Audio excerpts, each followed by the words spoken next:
Good morning बच्चों, मैं जितेंद्र कुमार शर्मा स्वागत करता हूं आपका आज की कक्षा में। आज की कक्षा में बच्चों हम पढ़ने वाले हैं कक्षा 3 की पर्यावरण अध्ययन की पुस्तक अपना परिवेश का 8वां अध्याय, जिसका नाम है जल ही जीवन का आधार। तो देखो बच्चों, पाठ के नाम में ही बताया गया है ना, जल को जीवन का आधार है। इस पृथ्वी पर सभी प्राणी जगत को जीने के लिए जिस चीज़ की मूलभूत आवश्यकता है वो है जल। जल के बिना पृथ्वी पर जीवन की कल्पना भी असंभव है। आज के इस अध्याय में बच्चों हम जानेंगे कि जल हमारे लिए अनमोल क्यों है, जल का क्या क्या महत्व है, जल हमारे किन किन कामों में आता है, और जल से जुड़ी हुई जो समस्याएं हैं जैसे जल संकट है और जल की जो कमी हो रही है, उन सब के बारे में आज के इस अध्याय में हम चर्चा करने वाले हैं। तो चलो बच्चों शुरू करते हैं हम। जल है अनमोल। तो देखो प्यारे बच्चों, पाठ को शुरू करते हैं हम एक प्यारी सी जल से जुड़ी हुई कविता के साथ। तो चलो मेरे साथ शुरू करते हैं जल की कविता। पानी बहुत ही काम का, प्यासा जाने मोल। तो देखो बच्चों, पहली लाइन में बताया है कि जो पानी है वो बहुत ही काम का है, और उसका मोल यानी उसका मूल्य कौन समझ सकता है? जो प्यासा है। यानी कि जिस व्यक्ति को जिस वस्तु की आवश्यकता होती है, उसी व्यक्ति से हम उस वस्तु की मूल्य को जान सकते हैं। जैसे कि जो प्यासा व्यक्ति है उसको पानी की कितनी आवश्यकता होती है, अगर उसे पानी नहीं मिले तो उसके प्राणों का संकट भी हो सकता है। इसीलिए तो कहा है ना, पानी बहुत ही काम का, प्यासा जाने मोल। आगे बच्चों कहा है, सोच समझकर खर्च कर, पानी है अनमोल। तो देखो हमें पानी का उपयोग बड़े ही सोच समझकर करना चाहिए, क्योंकि इस पृथ्वी पर पानी की मात्रा सीमित है और आजकल कुछ लोग पानी का दुरुपयोग भी करते हैं, जिसके कारण जल का संकट उत्पन्न हो रहा है। इसीलिए कविता में कहा गया है ना, सोच समझकर खर्च कर, पानी है अनमोल। यानी कि पैसे देकर भी पानी को नहीं खरीदा जा सकता। खरीदा जा सकता है क्या? नहीं ना, क्योंकि पानी तो हमें जल के स्रोतों से मिलता है। और जल के स्रोत कौन कौन से बच्चों? यहाँ देखो वो स्रोत जिनसे हमें पानी मिलता है। तो देखो जैसे नदियाँ, तालाब, साथ में हम देख पा रहे हैं कुआं और हैंडपंप, नलकूप, हैंडपंप, कुएं, ये सब बच्चों भूमिगत जल के स्रोत हैं। इनके बारे में हम आगे चर्चा और करेंगे। साथ ही साथ बच्चों ये देखिए एक छोटा सा पोखर या ताल। तो देखा आपने, जो पानी के स्रोत हैं वो हमारे जल की दैनिक आवश्यकताओं की पूर्ति कितने आसानी से कर देते हैं। और हमारी भी ये नैतिक जिम्मेदारी है कि हमें भी जो पानी के स्रोत हैं उनकी साफ सफाई का ध्यान रखना चाहिए। साथ ही साथ हमें वर्षा जल का संग्रहण भी करना होगा। तो देखो बच्चों, पानी और पानी से जुड़े हुए जो समस्याएं हैं उनके बारे में आज के इस अध्याय में हमने चर्चा शुरू कर दी है। तो चलो बच्चों अब हम बढ़ते हैं अध्याय में आगे, जहां हम मिलने वाले हैं एक प्यारी सी बच्ची विमला से, जो कि अपने विद्यालय से लौटकर घर आई है। तो चलो मिलते हैं विमला से, और विमला देखते हैं क्या करती है।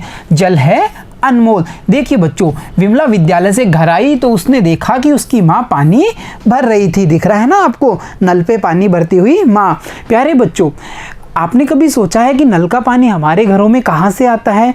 देखो, जो नदी, कुएं, बावड़ी, तालाबों का जो पानी है उसे साफ करके एक ऊंची सी टंकी में मोटर पंप के द्वारा चढ़ा दिया जाता है। फिर बच्चों वहाँ से पाइपलाइन के द्वारा वही पानी हमारे घरों में नलों के द्वारा हमें प्राप्त होता है। तो देखा ना, पानी को हमेशा साफ करके ही उपयोग में लिया जाता है, जैसा कि नलों का पानी साफ आता है। फिर भी प्यारे बच्चों, साफ सफाई का विशेष ध्यान रखते हुए हमें हमेशा पानी को छान करके ही उपयोग में लेना चाहिए। तो बच्चों विमला ने देखा कि उसकी मां नल से पानी भर रही थी, और विमला ने क्या देखा? उसने देखा पिताजी मटकी का बचा हुआ पानी फेंक रहे थे। प्यारे बच्चों, आपने देखा है ना, जब हम या कोई भी व्यक्ति जब ताज़ा पानी भरता है तो पुराने बचे हुए बासी पानी को गिरा देता है, होता है ना ऐसा ही। तो विमला ने भी अपने घर में यही देखा कि माँ ताज़ा पानी भर रही है और पिताजी पुराने वाले पानी को नीचे गिरा रहे थे। विमला ने पिताजी से कहा, पिताजी इस पानी को क्यों फेंक रहे हो? देखो विमला ने कितनी अच्छी बात पूछी है पिताजी से कि पिताजी आप इस पानी को क्यों फेंक रहे हो? तो पिताजी ने कहा, बेटा पानी बासी हो गया है। बासी मतलब बच्चों जो पिछले दिन का है, यानी कि ताज़ा नहीं, पिछले दिन का पानी था जो बासी हो गया था, इसीलिए पिताजी उस पानी को फेंक रहे थे। यह तो पिछले दिन का भरा हुआ है। देखो बता दिया ना पिताजी ने कि ये बासी पानी है, इसलिए मैं इसको फेंक रहा हूँ। अब विमला के मन में ये सवाल आएगा कि पिताजी क्या इस पानी का और कोई उपयोग कर सकते हैं कि नहीं कर सकते? आएगा ना।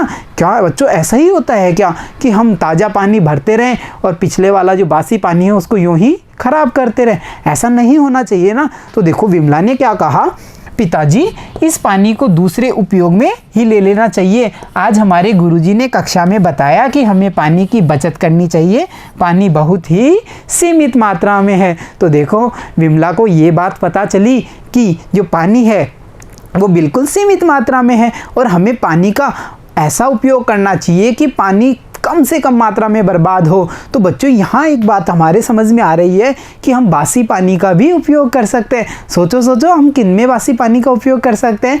जैसे बचा हुआ पानी हम पेड़ पौधों में डाल सकते हैं या उस पानी को हम नहाने में भी काम में ले सकते हैं, साथ ही साथ शौचालय में भी हम उस पानी का उपयोग कर सकते हैं। तो देखा ना विमला ने कितने ज्ञान की बात बताई है हमें कि हमें बचे हुए बासी पानी को यूं ही बर्बाद नहीं करना चाहिए। तो बच्चों हमने ये जाना कि पानी हमारे लिए काफ़ी महत्वपूर्ण है। तो चलो अब जानते हैं विस्तार से कि पानी के हमारे जीवन में क्या क्या महत्व हैं।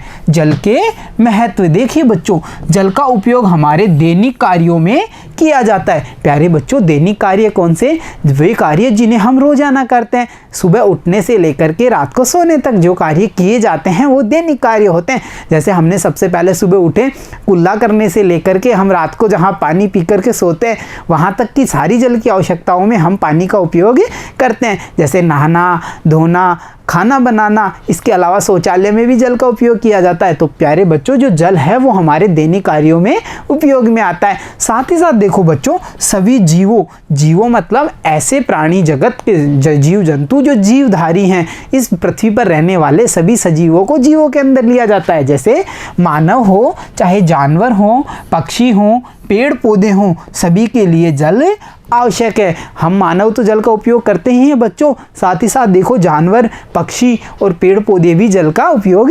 करते हैं ना। पेड़ों को भी जल चाहिए, जानवरों, पशु पक्षियों सभी को भी जल चाहिए। तो जल हमारे कितने काम का है। यहाँ हम देख पा रहे हैं ना, पीने में जल का उपयोग करता हुआ प्यारा सा बच्चा और खाना बनाती हुई एक महिला को हम देख पा रहे हैं। तो आपको समझ में आया ना कि जो हमारे दैनिक कार्य हैं वो जल से ही संपन्न होते हैं। साथ ही साथ बच्चों देखो, जल का उपयोग जल विद्युत बनाने में भी किया जाता है। प्यारे बच्चों, बिजली संकट एक ऐसा संकट है जिससे उभरने के लिए हमें इसके विकल्प खोजने पड़ते हैं। साथ ही साथ बच्चों, विद्युत की उत्पन्नता हम जल के द्वारा भी कर सकते हैं। कैसे कर सकते हैं? जैसा कि हम इमेज में देख पा रहे हैं। यहाँ बच्चों ध्यान से देखिए इस इमेज को, सभी बच्चे देख पा रहे हैं ना इस इमेज को, सभी ध्यान से।